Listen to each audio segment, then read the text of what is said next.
One. And thank you everyone for joining us today in this lovely Thursday afternoon here in San Diego. We are really excited to kick off the fiscal year 2022 with this support and the opportunity to chat with many of you and to welcome many of you to the new fiscal year. I'm Diana Agostini. I'm the Senior Funding Manager for the city. Here with me today, we have also Jonathan Glass, our Executive Director, and Carla Centeno, our Project Manager, who many of you know, of course, because you've worked with her for a long time. So today we'll go through what to expect for fiscal year 22 in terms of the agreements that you should have received, either new agreement or renewal. But before we dive into that, I want to pass it to Jonathan, who has a couple of things to say to you. Hi, everyone. Great to see you virtually. We have this fantastic image of Big Bay Boom, which we all enjoyed just a couple weeks ago. I just first and foremost want to congratulate you on receiving the contract. Many of you went through the peer panel review process. That was a rigorous process. So kudos and congratulations on your successes there. I also just wanted to let you know that over this last year, in addition to just the realities of working in COVID, we've been spending a lot of time internally looking at ways that we can make this all much more efficient for you all, both now and in the future. There's a lot of changes that are coming down the road that are very positive for fiscal year 23 and beyond, but we wouldn't hold all of that until another time. But for this year, we were able to make some changes that we're excited about. We've all gotten, it's funny what you get excited about, right? Not including a data arts report. Super exciting. We're not asking for data arts any longer. We know that it's cumbersome. We consider that an equity barrier by asking organizations, in particular small and mid-sized organizations that have less staff, to complete the document. But we've heard from organizations of every size that it was just too challenging. So we're removing that, and instead we've removed some bits of information from data arts that we're putting in the final report. And really that's about demographics.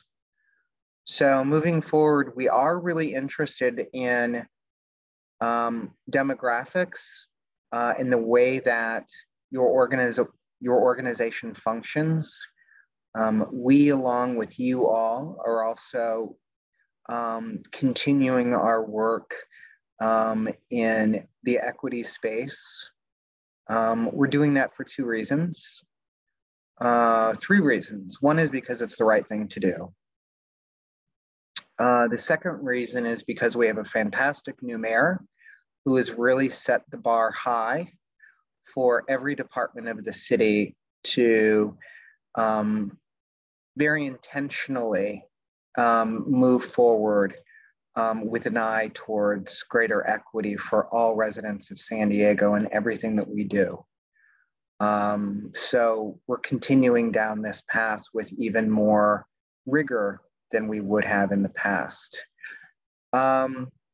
And thirdly, because we really do want to understand the way that the ecosystem of the arts functions. So we will begin to request demographic information in the final report. I do want to just quickly touch base on what we are doing in the equity space. The Commission for Arts and Culture is about halfway through a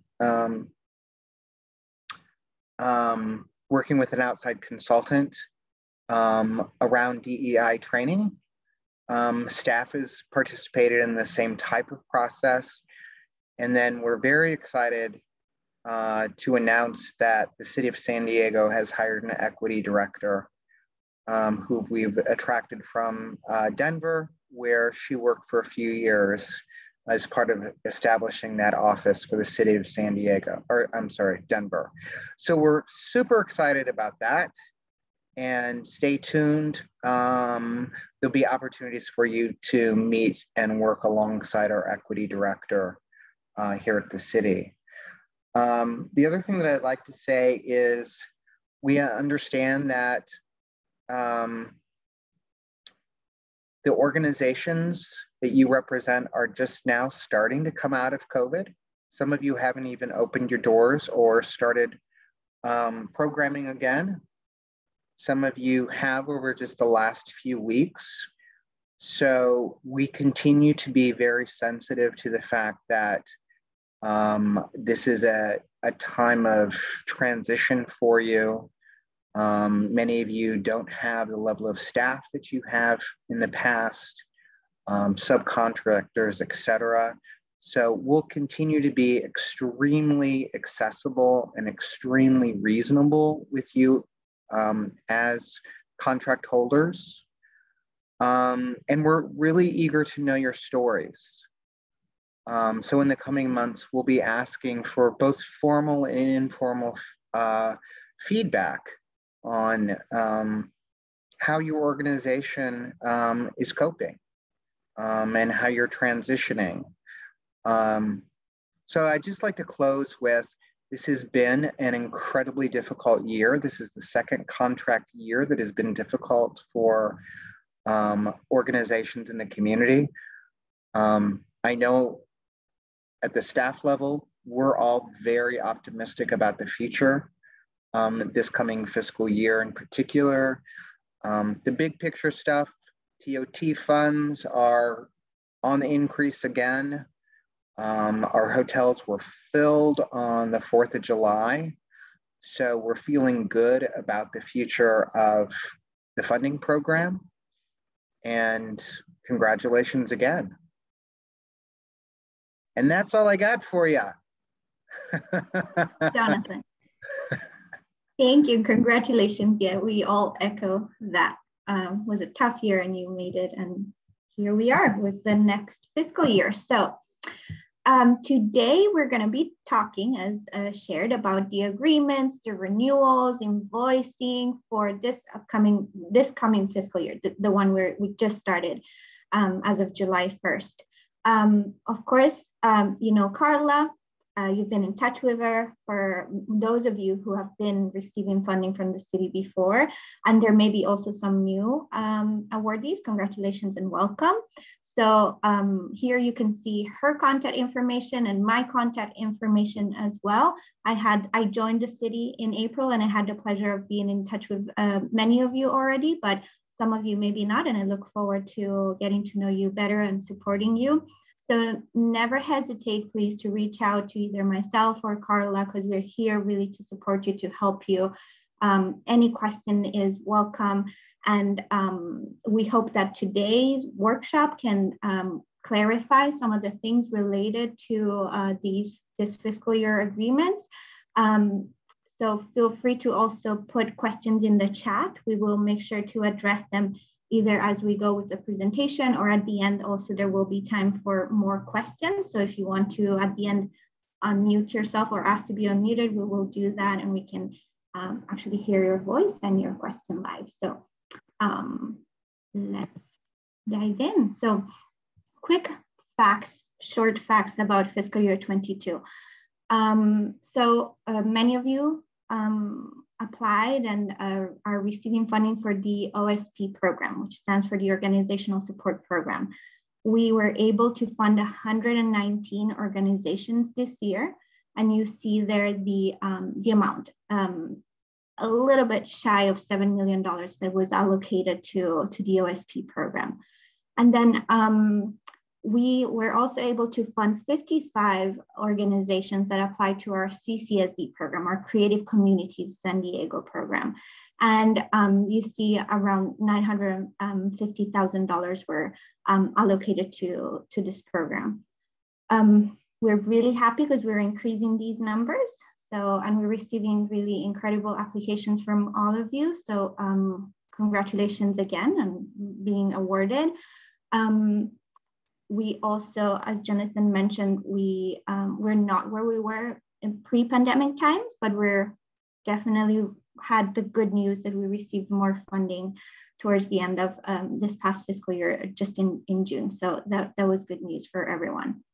The contract period that we're going to be looking at that just started is that from July 1st of this year, 2021 to June 30th of 2022. So anything we're talking about today will be related to this specific contract period or fiscal year 22 contract period. As always, you can, again, feel free to reach out to me and Carla. If you're on the web, you want to find some quick facts, we're out of the office, you need some information, always refer to our website. Our website is updated with the most recent rankings, awards, and information that we have available to you. So make sure to put this in your bookmarks and on your computer and to refer it. Okay, and then what is the funding process and what does it look like? And again, for many of you, you're returning applicants, you're very familiar with this, but there are new organizations as well. And it's also always good to give a little refresher. So, you know, we have an application which is divided into 2 phases. So applications, typically the RFQ, so a request for qualification opens early in the fall, typically around September, mid-September. That's when all applicants, prospective applicants and applicants interested in participating either in the OSP program or CCSD program submit their first part of their application. It's typically comprised of all the financial information, your board, and some general information about your organization as well. That goes through a review, and the organizations that are deemed qualified have the option either to renew based on their status, if they were previous applicants who received funding, and if they can renew their application, or to move forward to the RFP, so the request for proposal, which opens up typically towards the beginning of the calendar year, and that's when you're able to really submit all the narrative and all the information related to your project, to your organization, and that's when also those organizations will go to panel. So after all of this process, after the panels that typically take place around March in the spring, early in the spring, we receive all the rankings and of either the organizations that renewed their rank or the new organizations that received the new rank. And from there, we go into the awarding part of the cycle. So that's when through an algorithm and input from budget that we receive from the city in May and then again in June, number of organizations, there's a lot of different factors that go into this. And we're able, like you just saw a couple of weeks ago, to release the award amounts towards around June, right before the new fiscal year starts. And then, which is where we're now, in early July is when we send out contracts for the fiscal year, for the current fiscal year. Contracts, this is where we're really going to focus, what we're really going to focus on today, the contract piece and how we route them, what's their journey through the city, what you need to do in order to successfully complete a contract. which includes your performances, and so your work, your projects, your everything you do to really support the arts and culture in our city, and that you put in your application. And then basically, based on that, submit all the information that we asked. There might be a mid-year report, there's a final report like Jonathan mentioned, and that's the evaluation piece, which is the very final piece. Many of you might have applied also to last year, so you're in the process also of submitting, or you just submitted your final report for fiscal year 21. So that's going to be part of also fiscal year 22. So you should have all received either your new contracts and your new agreements or renewals. So if you are, if you received a new agreement, it means that either you're a brand new organization, this is the first time you received funding from the city, or you went to RFP, even if the RFP process, even if you received funding in the past, so you were not able to renew this year, you decided not to renew. In this case, for new awardees, you should have received last week a handbook that contains all the information you need to know about your award and about how to accept the award and execute the contract. A complete agreement, which was unsigned, and that also included Exhibit A. So basically, it's what you told us you are going to do in this upcoming fiscal year 22 with the scope of services. So it looks like basically your request for a proposal, what you propose to the city. And then also you received a template for the invoice, which we'll see is what you need to submit to us in order to receive a reimbursement.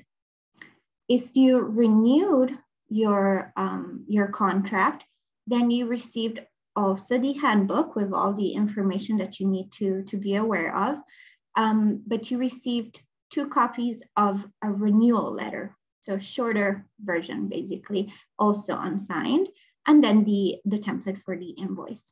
What you may all be really happy about, and you are, I'm sure, are not missing, and as of this year, is that insurance is no longer required.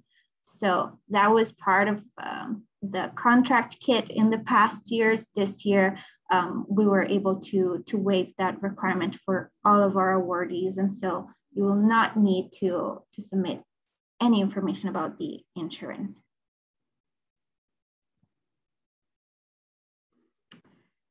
So you received all of this information, and now what? First off, review the contract or review the renewal letter, make sure everything looks good, look at the instructions in the handbook, and then once you're set, you're good to go, make sure that you print, sign the contract or the renewal letter. We request a wet signature, so you actually have to sign the paperwork, but then you can scan it to us. So no need to mail it to us. You can scan that document and email it back to Carla or to me. If it's a new contract, you will also need to email the Exhibit A. If it's a renewal letter, just a renewal letter. And we ask for you to submit all of this information by August 31st.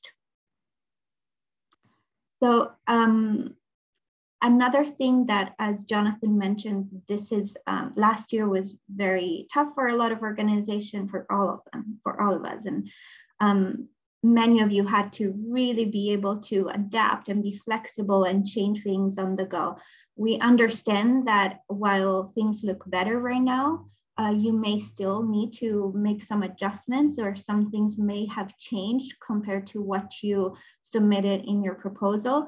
And so that's why, if anything like that has happened, if you're foreseeing any big significant changes in your scope of services in your project, you have to include a memo that the commission will be reviewing, and in the memo include all of these changes and what you're planning on doing, things that may be different from your from what was in your application, and also send it to us by August 31st.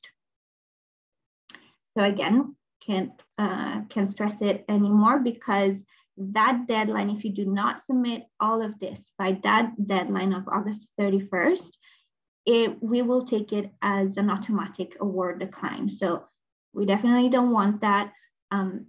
As I said, we're here to help you. If anything comes up, please reach out to us before the deadline and let us know, and we'll work with you. But this is a really key deadline to keep in mind.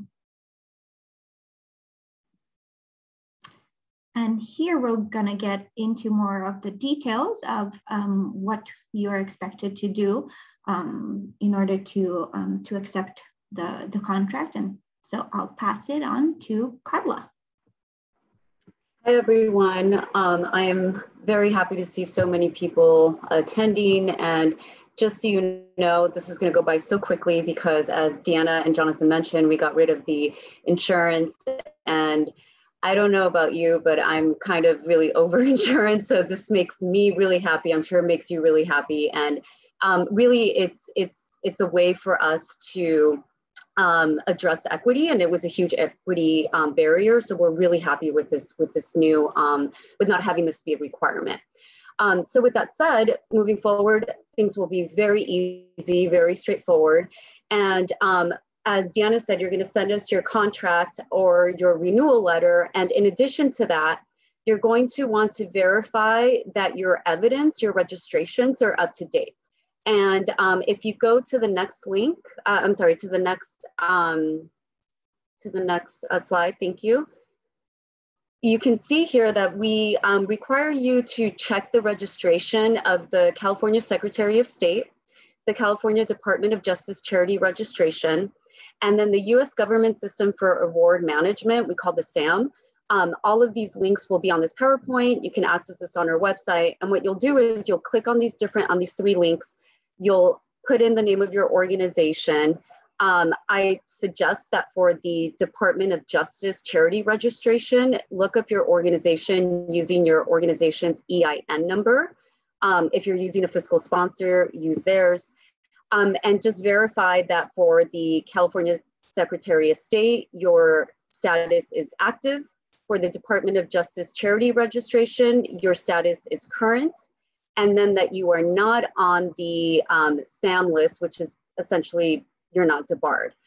So we request that you kind of do those checks on your own. You do not have to print out copies and send those to us. Just verify that you're okay. If your status is delinquent or not active, then you will have to reach out to either the Department of Justice or the Secretary of State and work with them to change your status. This is something that we are not directly involved with. All we do on our end is go into their website, check that everything is current, that your status is current, and that's it. So if let's say your charity registration is delinquent, you would directly have to contact them, figure out what's wrong, have them update your status, send us an email to let us know your status is updated, and then we can move forward with contracting. So what will happen is after you send us your contract, I will check out all of these registrations, make sure that you're current, and if you're not, I'll send you an email and let you know. Let's move on to the next slide, please. Thank you. So here are some examples of what that looks like. So the Secretary of State, you'll put in the name of your organization, and then right below, you'll see a status tab, and it should say active. And then on the next one, this is an example of the Department of Justice. By the way, I call this DOJ sometimes. So if you hear me say DOJ, that's what I'm referring to. And you can put in the name of your organization, or as I said, it's sometimes easier to search using your organization's EIN number. You'll plug it in, and then you'll search, and then the status, the registration status tab should say current. Sometimes it might say delinquent. Sometimes it might say current, awaiting reporting. That's okay as long as it says current, but it's not okay if it says delinquent. And then the last one is SAMS. So you will go into here, you'll type in the name of your organization, and then a few entries will show up. As long as your organization isn't listed within those entries, then you're okay. Okay, so After you send us your agreement and you check that you're registered, I'll receive it on my end. I will make sure that your agreement looks good, that the signatures are there. Then I go into all of these different websites and make sure that all of your statuses are current, active, or you're not debarred. And then I create this package that I then send over to the city's purchasing and contracting department. And what they do is they review all of this information. They verify that it's okay. And if this is a renewal letter, then if you've noticed on your renewal letter, there are only 2 signatures. One is from a person representing your organization. The other one is from purchasing and contracting. So they'll sign it, they'll send it back to me, and then I move on to the next step. For for organizations that have agreements, so the big packets with the Exhibit A, then those organizations go through an extra signature, which is I then take the signature with the purchasing and contracting signature on it. I send that over to the city attorney. He signs it and then sends it back to me. So one extra step with the new agreements. Then once those are complete, once I have the signatures in place, I then access the city's software, procurement software called Ariba. I'm sure if you were here last year or the year before, you're familiar with this program. It's what the city uses to procure vendors. And what I do then is I upload all of your information about your award. I put in all of our accounting information, and then I basically I create an account for you. I think of it as kind of like a bank. I'm opening a bank account for you in the form of a purchase requisition. So that gets opened. And then once that's opened, it gets approved a few more times through purchasing and contracting. And then finally, we have the final piece, which is the purchase order. The purchase order is what you need to send invoices. Once the purchase order is created, then you're done with the routing. You can start sending us invoices, and that marks the end of the routing process. Just so that you know, you do not need to sign up with the city's Ariba system. I've received a few emails in the past asking if that's necessary. It's totally not necessary. You're able to access your purchase order number through the email they sent you. If you're curious to know if your contract has routed, send me an email and I can keep you posted on the status of your agreement or renewal letter. And the other important thing to note is that when you send invoice, do not send it through Ariba, send it to me. So view Ariba as just the basic software we use to open the account for you, but beyond that, it doesn't serve another function. For all of you new organizations or new to our funding pool, there's a step which you should already know about, which is the creation of the vendor record. And what that basically means is when the city pays you money, you need to have a vendor record with the city. So last week I sent out an email requesting W-9 forms so I can create that vendor record. I've already received a few, so thank you very much if you sent it. If you haven't, please send me a W-9 form. And your point of contact, preferred email. I will create that vendor record for you because essentially I cannot route your contract until I have that vendor record created. So that kind of walks us through this process.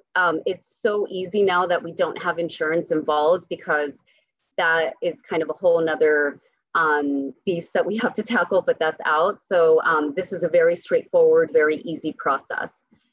Let's go to the next slide. This is an example of what the purchase order looks like.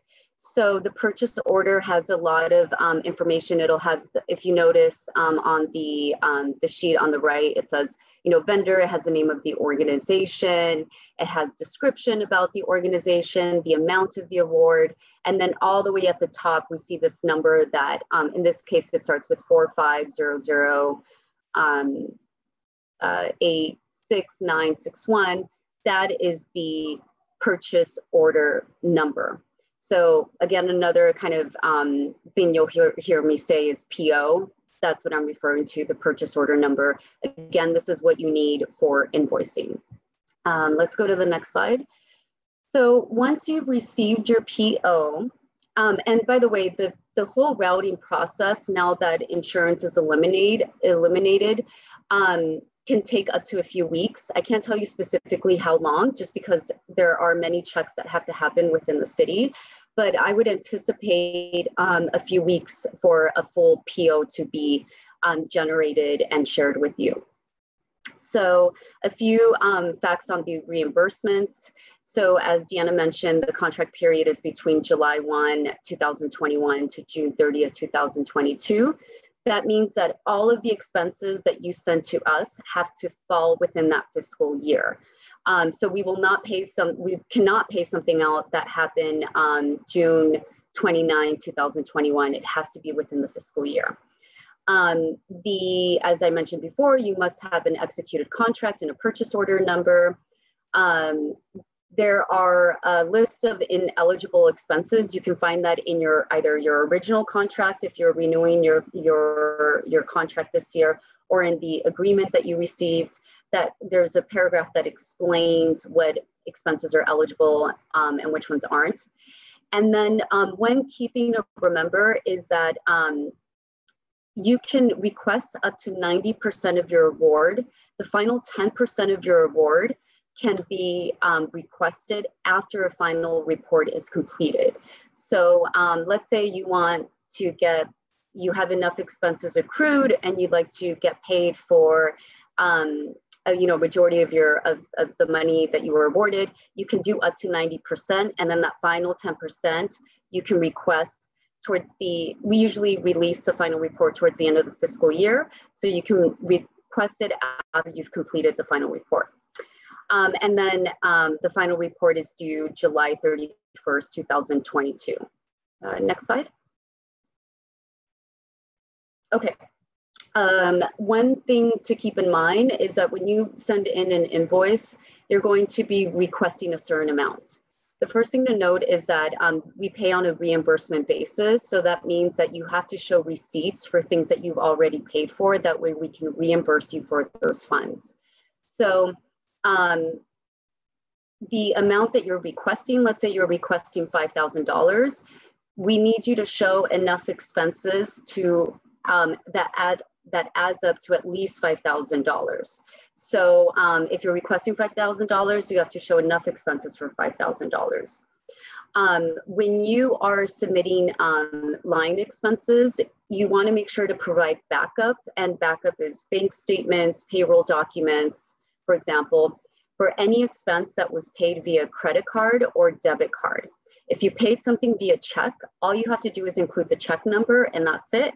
If you didn't, let's say you paid something, you paid for payroll, you'll have to upload that payroll document that includes, the expense that you're adding.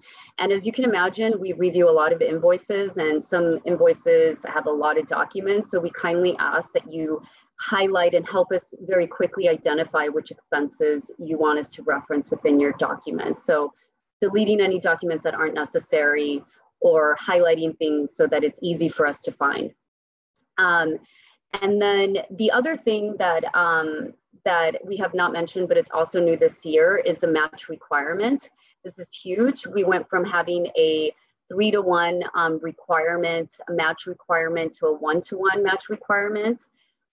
So moving forward, starting with fiscal year 22, your match requirement is 1-to-1. So when you submit your invoice, you want to track how much your match is. And then the other thing is that when we set up your vendor record, you're automatically set up to receive payment via check. If you want money transferred to a bank, you'll have to fill out an electronic funds transfer form that is found on our website. You can also send us an email and we can send it to you. And then you'll need to fill that out, send us a voided check, send that to me, and then I'll push it through to the city department that processes EFT forms. Okay, let's go to the next slide. Okay, so as Deanna mentioned, we have reporting requirements. We have a mid-year performance report that we released around January, December, January. That tends to be a pretty straightforward, pretty easy mid-year report where we just kind of ask for basic updates. And then towards the end of the year, we release our final report, which consists of narrative questions. You can find all of this in our Go Smart platform. So what you use to submit your RFQ and your RFP, all of this is going to exist within this platform. You'll be able to answer the final report questions, which includes narrative questions, where you'll get to talk about your successes and challenges of the year, provide feedbacks, upload images, and then upload financial documents, which is requested. And then at the end, we also have a link to our art survey impact map. I don't know if you've had the opportunity to check this out yet. It's on our website. It is a map that we created to track all of the incredible work that you're all doing throughout the different communities in San Diego. It shows tremendous impact, tremendous work that's being done. So I highly recommend you check it out. And what the Arts Impact Survey does is it allows you to fill out information to directly feed this map, which we use to advocate for more funds, but it's something that you can use as well to learn more about what your peers are doing, to identify gaps in certain areas, and to help build strong programs. So I think it's incredible, and I hope you all find value in it too. So let's go to the next slide. Okay, so the other thing that you want to pay attention to, and this is part of your agreement, is acknowledgement. So all awardees are required to acknowledge city support in printed, online, and broadcasting materials in the advertising for your activities or events. So the guidelines for this can be found on our website, as well as the link to download all of these logos. So make sure you check that out and you incorporate that into your materials. And then let's go to the next slide. And then the last thing is we encourage you to acknowledge us and support us via your social media channels. If you don't know, we recently reactivated our Twitter account and we've been posting every single week. We've been doing shout outs to all of our funding. We're doing shout outs for all of our funding recipients. So check that out. We've probably already done a shout out about your organization. If we haven't yet, we will be doing it within the fiscal year. So we really encourage you to support us, to support our social media, to share the work that we're doing. And we're so excited to just be in that network with you. So it's really, it's great. We're growing our social media too. So this is having a Twitter account, an active Twitter account is just one part of a bigger plan that we have to be way more engaged. Let's go to the next slide. And then finally, we will have office hours. So if you feel like you have questions, something's unclear, you want to talk about your memo, about your scope of services, routing process, anything at all, Deanna and I will be hosting office hours every Tuesday and Thursday from July 20th to August 12th, from 9 to 12 or 12 to 3 o'clock. The office hours can happen online or over the phone. We'll set up Zoom links, team meeting links, anything to have these discussions. You can sign up via the link that will be on this presentation. It's also posted on our website, so you can just go there, find a slot, book a slot with us, and then we'll meet with you. And you can book as many as you want. So don't feel like, you know, if you didn't get enough information during your first office hours, you can book more. And then that's it. It's very short and sweet presentation here. I do see a question, and we'll also just, this is an opportunity, we're gonna open this up to Q&A, so this is an opportunity for anyone to ask questions. If you'd like to ask a question, please press the raise your hand button, and then I will call your name and unmute you. So I see John Brady, your hand's raised. I'm going to unmute you now.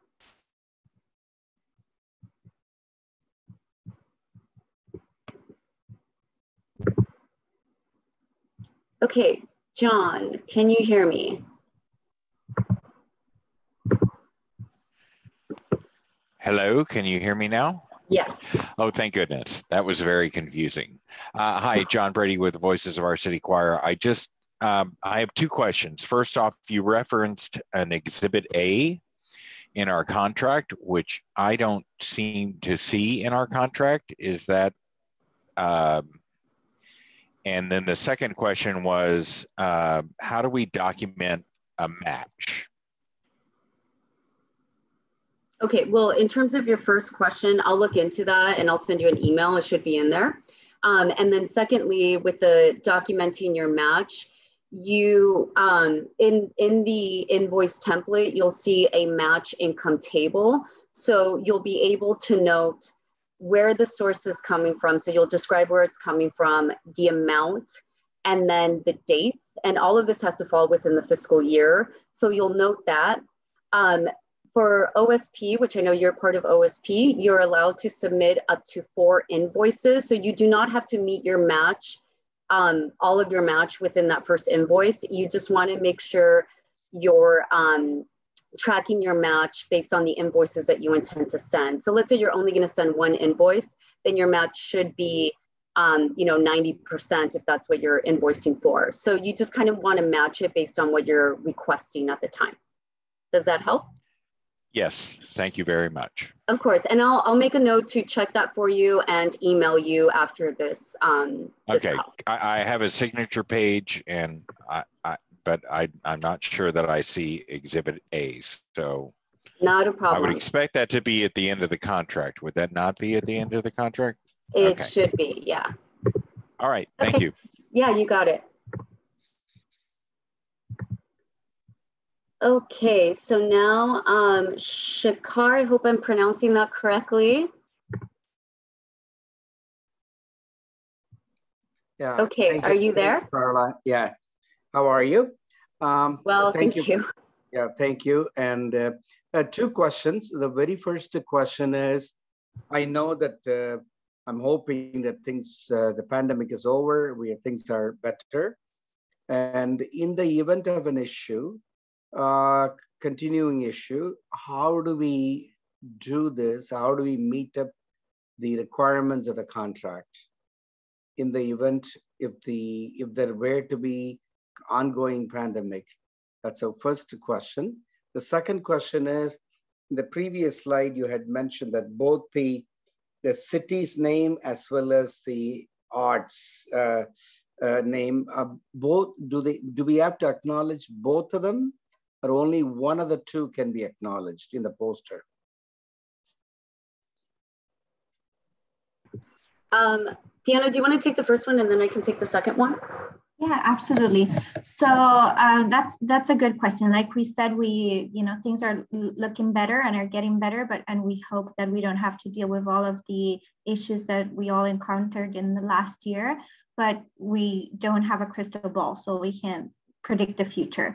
So for now, if you're already had to make some adjustments to what you had proposed, please send us that memo. That will help us review and make sure that anyways you're meeting the scope of service. And then as we move forward with the fiscal year and as the situation evolves, hopefully everything will look good, and the reopening will be just full, and we can leave this back as a bad memory, the pandemic. If not, just like last year, we were able to extend the opportunity for organizations to send a memo as they were seeing that time was going by and they were not able to. And I assume you were talking about the in-person component of the contracts, which is required. So keep an eye on all of our communications. We don't want to over communicate, but whenever we send out something, it's because it's really important for all of the organizations that are under a contract with the city to pay attention to that. So as things evolve, we will be addressing them. But it is true, we do have still the in-person component of the events that is required also for this fiscal year. Great, and then in regards to I'm actually gonna go, do you mind going back to the slide, Deanna? So, So for this, I believe you only receive, I think you only receive funding through support through us, through the commission. So you would use the logo that is the top logo. However, if you receive support from other city departments, let's say the Economic Development Department, then you would use the bottom logo. So it just really depends. I think you fall within the top one, but if you do receive funding through other city departments, then you would use the bottom one.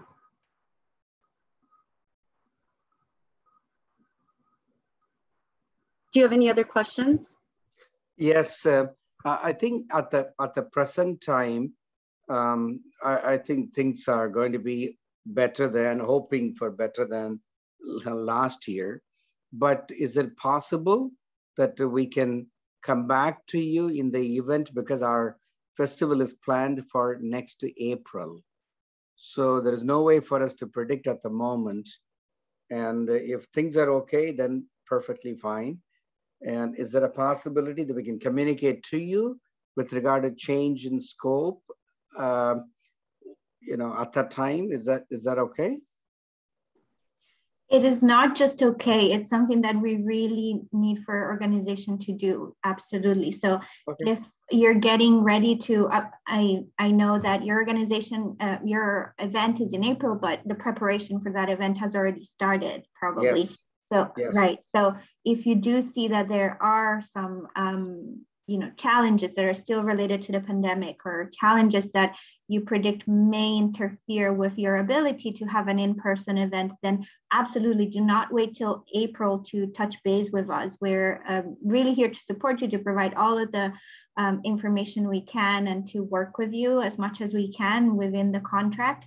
To make sure that you can execute the contract. So please, yes, it's not just okay. It's something that we really encourage all organizations to do. Yeah, thank you. Thank you. You're welcome. Okay, so I'm going to mute you, Shakar, and now I'm going to move to Babe. And by the way, if I've mispronounced someone's name, please, I'm so sorry. Please let me know. Okay, are you there? Can you guys hear me? Yes. Okay, yeah, it's bye-bye. And bye-bye, sorry. No worries, and just thank you again. I'm excited to be doing this with you all in our community. So really excited. Yeah, I have some questions. Let's see. So this is for the CCSD, and how many times can I send the match income request? I think you already said this. That was twice. I think I saw you're able to send it twice. And I'll probably set up office hours for this, but I'm imagining if say the match comes from multiple sources, some being in kind or some being like a grant received from somewhere, then I would just create multiple lines on this invoice. Because I think I saw on the example, there was only 3 lines, but can I extend that to whatever is needed? Okay, so that one. And so I also know that the application for the renewal is in the fall, but we'll be in the middle of our award year if we're a first-time awardee. And if we want to try to continue the project for next year, would we be able to apply for renewal in the fall? Should we do that or no? Yeah, so that's a really good question. Deanna, do you mind if I take it? Okay, so what you'll do is our RFQ opens in the fall. We anticipate it being released in September. And then what you'll be able to do is apply, and during the RFQ, you'll have the option of applying for the option to renew or to go to panel again. So once you'll be able to select one or the other. Once we receive that, we'll evaluate everything, make sure everything looks good. A lot of it is financials, making sure that board composition. We'll look at all of these basic requirements, and then we'll approve it based on the eligibility of your RFQ. So with that said, yes, even though this is a new contract and you're going to be, doing your fiscal year 22, you can still apply for FY23 renewal. Okay. So you will not have to go to panel unless we ask you to go for some reason, or you decide to go. We have a lot of organizations that decide to go to panel because they've had drastic changes to their programming, or some of them just like to kind of reapply every year to stay fresh with their grant writing, so on and so forth. So that's always an option for you as well. Okay, and then thank you for that. And then the mid-year report, just so that I can be prepared on what will be expected on that mid-year report, so I'll know what to be keeping track of. Mm-hmm. Where can I find an example of that so that I will know what to just keep track of? So we do not have an example of it. We did waive the mid-year report last year, so I can't tell you, reference last year's. Usually the mid-year report consists of updating us on kind of basic information. So, have there been any contact changes? We might ask some narrative questions. We might ask data. It will not be as heavy as the final report. We may ask that you upload photos if you have them ready. But it's hard for me to say exactly what's going to be in the mid-year report without us having a direct plan right now. But I just would say, it would be kind of keeping us up to date with where you are. Okay. Sorry, I know it's kind of general, but yeah. Okay. And then lastly, for budget questions. So, during the application, we submitted a budget that projects where revenue is coming from. And if, like, say, there was a certain amount from local government, a certain amount from state or foundation, if those amounts change, like say we get less or more from any of those places, is that okay as long as like my total revenue is around the same of what was projected? And do I have to, when would I report something like that? Yeah, that's okay. This happens every year. Organizations receive money from different locations. Things change. During the final report, you'll be able to upload a profit and loss statement and a budget versus actuals. So you'll be able to upload what you projected and then what actually came through. So you'll be able to show us that at the end of the year. Okay. Thank you. One thing about that, as long as you're able to meet the match requirement. So that's what is important also for the contract. Okay. And then Carla and I were both nodding, but just to make sure that everyone heard, yes, for CCSD, it's up to 2 invoices. Mm-hmm. For OSPs, up to 4. And for in-kind, that is based on the budget of your organization. Not all awardees are eligible to show in-kind as matching. So we can touch base with you and see if that's the case for your organization. Oh, okay. Yeah, that was my next question, was like, so I know my match is going to be 1-to-1, but how much of that can be in kind? That is a separate question I would have to ask one of you all. Yeah, I encourage you, like you said, we can schedule some time to talk specifically about your contract, and we can look into that and give you the exact amount and information. Okay, thank you. You're welcome. Alrighty, so I'm going to, Andrea, going to allow you to talk.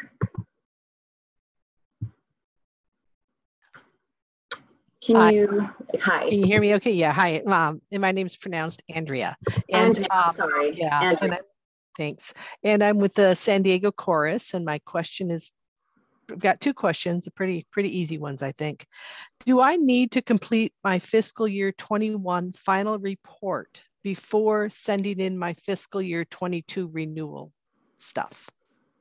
No. Okay, good answer. Good. Yeah, they're separate years. So okay, good. Yeah. Good, because I think, and the W-9 requirement, do you need a new one of those each year, or is there no? So we're probably covered for that. Okay. Yes, since you've received funding through us before, your organization already has a vendor record, so you do not need to submit a W-9 form. Okay, good, because that was my next question. Is our process now for the PO a lot easier now that we're in the system, so to speak? Mm-hmm. Yeah, great, yeah. Great.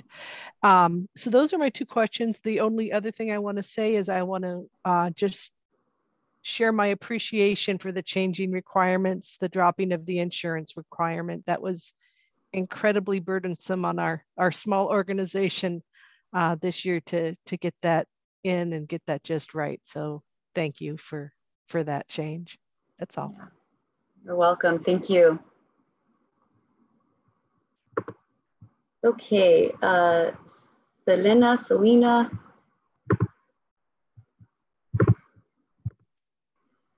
Hi, I had a simple question, and either one is fine. Regarding the invoice and the 10% withhold, do you want, so it sounded like you want a separate invoice for the 10%. It's not like each invoice that we submit, you take off 10% and at the end you pay it back. It's actually a separate one. And then the match, it sounded like, some federal agencies and stuff, they want exactly the match on every single invoice. We can catch up on the last invoice, or you want the match to be shown exactly 1-to-1 on each invoice that's submitted. So as long as you send us the invoice with, let's say you send us 2 invoices. The first one is up to 90% of your award, and you have reached 90% also of your match. You show us that. In the second invoice, you will request the remaining 10% of your full award, and also you will show that you got to meet the 101 matching requirement. If you're able to. I'm sorry. So you do want it to match. Okay, got it. Thank you. We do want it to match. If you go over, sometimes organizations are just showing us that they went way above or beyond their match. That's fine as well. You don't need to be to the specific amount, as long as it's equal or more than the match requirement. Okay, thank you very much. Sorry about dog. No, you're welcome. Okay, and then we have a couple more questions. Yes, so Julianne.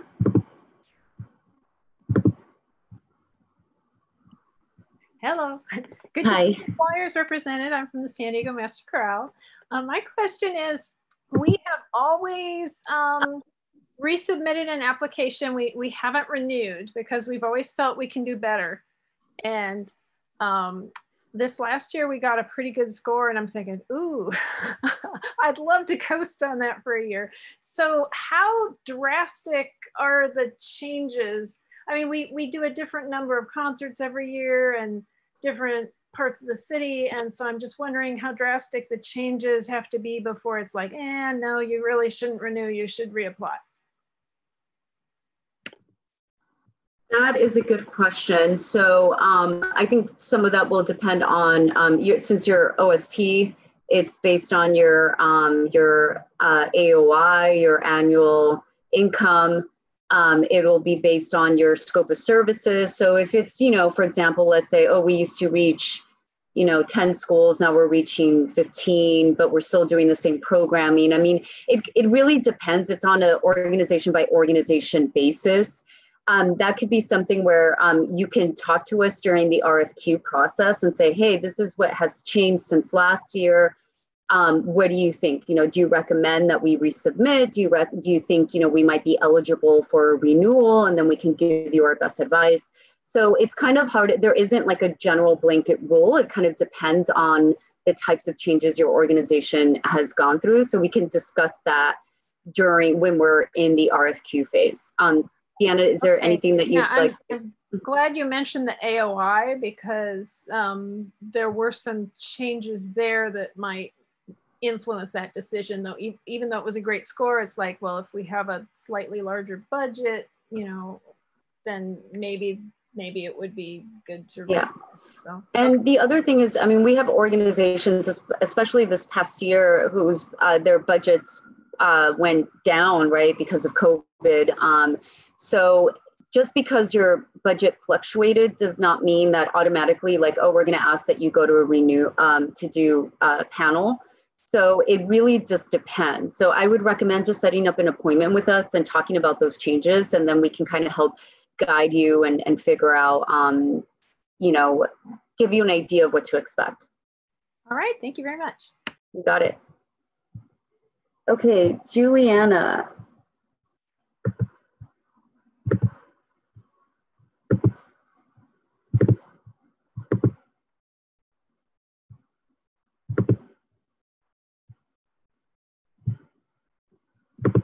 Oh, is that me again? You might have already, is it a different Juliana? Sorry. Yeah, I think we have Juliana, are you there? Yeah, I'm here. Okay. Okay. Hi, I'm Juliana from the Old Globe. I have a question about tracking community engagement. So I want to make sure that the ways we're tracking community engagement are going to translate to your reporting guidelines. Because I'm already running into this, finishing up our fiscal year 21 report. So I know it's changing. Do you know what the demographic reporting might look like? Related to that, so we are thankfully having a mix of in-person programs, but we're thinking about continuing with our virtual programming as well. So I want to make sure that you want us to continue tracking both. And I wanted to know what does community, like what kind of data are you looking for the virtual program? Like how granular should it be? So I think the best approach would be to look at the fiscal year 21 art survey, the one that you're working on now. Every year we're going to make tweaks to that, but our goal is to ask the same set of questions so that we can see, we can kind of have consistent data. So even though we might make minor tweaks, the nature of the questions would not change. So we will be tracking either, is it virtual or not virtual? So you'll want to track that. The type of engagement. So I believe there are two questions. One that asks, what type of engagement is it? Is it a workshop? Is it you know, a lecture? And then the second set of question is, what is the discipline? So was it visual art? Was it photography, or photography is visual art, but you know, like it asks for different forms of art, in which case you can note what those are. So as you're gathering data, I would recommend you look at that FY21 report. I actually think that this is a good time for us to also, you know, maybe create a list as well that we can put on our website so that you all have an idea of what to expect. But I would reference FY21 for now. Okay, thank you. Okay, that's it. Thanks. Thank you. If I don't see any other raised hands, but if anyone else has any questions, please raise your hand now. Okay, Annie, I'm going to allow you to talk. Okay, hello. Can you guys hear me? Yay, thank you. Hi, I'm Annie and I'm with Uprise Theater. We have our fiscal sponsor is Rise, and we have been reviewing the contract together just to make sure that everything is in line with the scope of what Uprise will be doing and what Rise will be doing. And the only question that I think we still had outstanding is whether or not the one-to-one matching was to be done by Rise or by Uprise. Would it be the fiscal sponsor that is doing the one-to-one, or do you need to see that from us, just so we know as we're moving forward? That's a good question. I think that that's kind of up to you. I will want to like go back and kind of investigate, but I think it's more based on the nature of the type of relationship you want to have with Rise. I think on our end, we just want to make sure that the award amount is being matched one-to-one, and you can work with them to figure out how that's going to be done. But If there's anything different than that, I'm happy to send you an email and kind of provide more clarity, but I'm pretty sure that it's just on our end, are we seeing a match? Deanna, do you agree? Yeah, let us look into that because there will be changes coming up, hopefully, when it comes to fiscal sponsors for fiscal year 23. But for fiscal year 22 still, since they are your fiscal sponsor, of course, if you have any match that's specifically related to your project, then that's great to show that one. But let us get back to you to make sure that we give you the exact information for this question. Good question. Okay, thank you. Thank you. And do we have any other questions? I thought I saw a hand raised, but maybe not. I did see one, but not anymore. Okay. We have reached an hour here on this workshop on this lovely Thursday. If anyone has questions, if something comes up later, you're more than welcome to send us an email, set up office hours with us, and we're happy to answer any pending questions. Absolutely. So key deadline, remember, send us everything by August 31st, because that's really important. And then one last thing is that we really hope that you will also consider also applying, renewing for fiscal year 23 as well. So like Carla said, we are expecting to release guidelines for fiscal year 23, sometimes in September, mid to late September. There will be also updates related to that soon. If you've been up to date with our policy and funding meetings and our commission meetings, you may know that there are upcoming hopefully changes that will again support you in the application, address equity and all of that. So stay tuned, and if you have any questions about current funding, past funding, future funding, do not hesitate to reach out to Carla and me, and we'll be happy to help you. So with this, have a wonderful rest of your day. Thank you again for everything that you do in the arts community, and we look forward to be in touch soon. Bye. Bye, everyone.